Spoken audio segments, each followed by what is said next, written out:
కదలీ ఫలం. తెలుగులో అరటిపండు అంటాం. ఇంగ్లీష్‌లో బనానా. దీనికి సంస్కృతం పేరే కదలీ ఫలం. దీనికెందుకు ఆ పేరొచ్చిందో తెలుసా? పూర్వం దుర్వాస మహర్షి అని ఒక ముని ఉండేవారు. ఆయన చాలా కోపిష్టి. త్వరగా కోపమొస్తుంది. మరి కోపమొచ్చిన వెంటనే శాపం ఇస్తూ ఉంటాడు.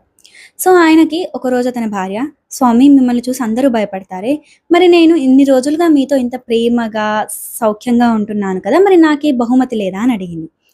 ఫస్ట్ దుర్వాస మహర్షి ఆలోచించాడు. సర్లే అని తర్వాత, "సరే నీకేం కావాలి?" అని అడిగాడు. అప్పుడు ఆవిడ, "నాకు ఒక పండు కావాలి. అది మామూలుగా ఉండకూడదు అన్నిట్లాగా.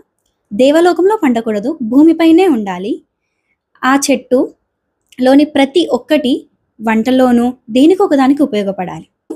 సంవత్సరంలో ఒక్కసారే పువ్వు పూయాలి. ఒక్కసారే కాయ కాయాలి" అని కోరింది.